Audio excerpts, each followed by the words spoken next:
fallait chercher des raisons de croire en une renaissance de l'industrie marocaine. La filière automobile serait un bon exemple. En quelques années à peine, le secteur a totalement explosé. Aujourd'hui, avec les 345 000 véhicules produits en 2016 et 6 milliards d'euros de chiffre d'affaires, dont 85% réalisés à l'export, soit 5 milliards d'euros, l'industrie automobile est devenue le premier secteur exportateur du Maroc. Résultat des courses, le Royaume a conforté sa place de numéro 1 en Afrique du Nord et numéro 2 sur le continent face à l'Afrique du Sud, qui a assemblé plus de 590 000 véhicules en 2016, soit moins de 2,7%. Derrière cette montée en puissance de la filière automobile au Maroc, il y a une étape clé, l'installation de l'usine géante de Renault à Tanger en février 2012. Le flashback vaut le détour. Cette année-là, le constructeur français y a investi jusqu'à 1 milliard d'euros pour faire sortir 170 000 véhicules. Dans l'actualité économique, nous en parlions hier soir avec la publication de bons chiffres de l'industrie automobile française.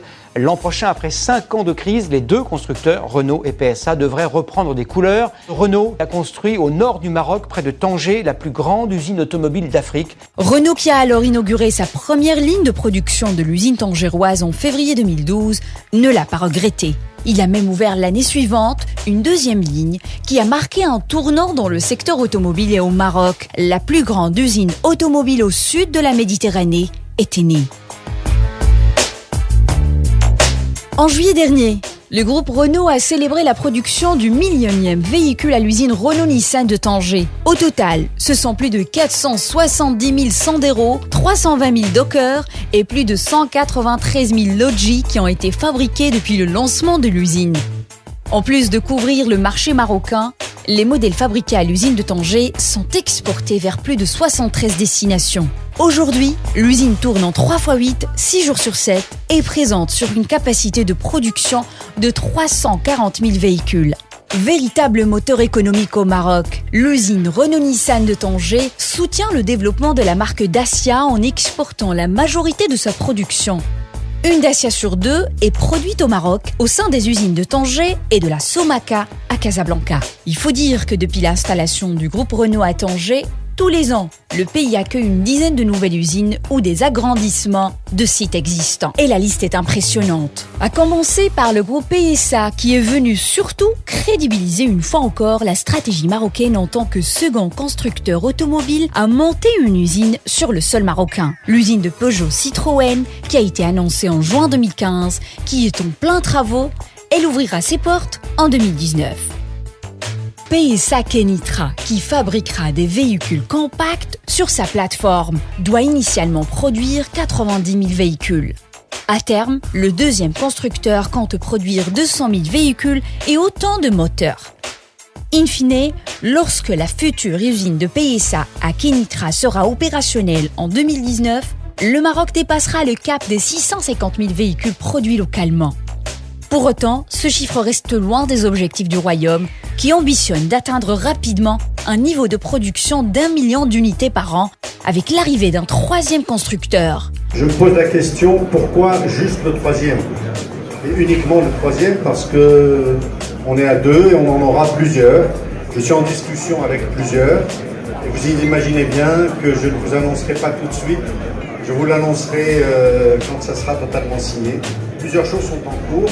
Pour passer de 650 000 à plus d'1 million, vous avez bien compris qu'il y a des constructeurs qui sont en cours de signature.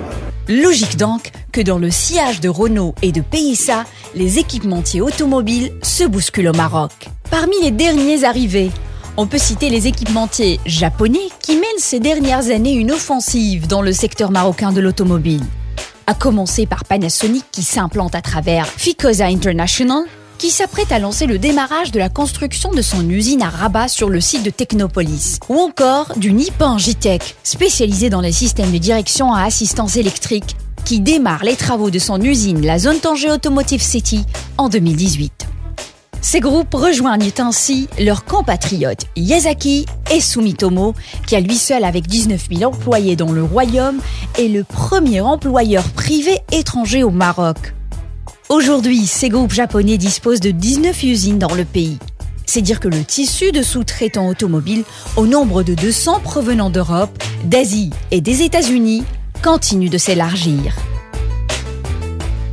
Le Maroc veut aller plus loin encore. À côté des pôles automobiles de Tanger, Casablanca, Kenitra et Meknès, le royaume dispose d'autres terrains à Tanger-Med et souhaite développer une autre zone franche à Nador, dans le nord-est du pays. Le ministère de l'Industrie et Invest in Morocco multiplie les contacts avec d'autres constructeurs et équipementiers intéressés, comme c'est le cas actuellement au Salon de l'automobile de Tokyo, l'un des plus prestigieux événements automobiles au monde, qui se tient du 27 octobre au 5 novembre 2017.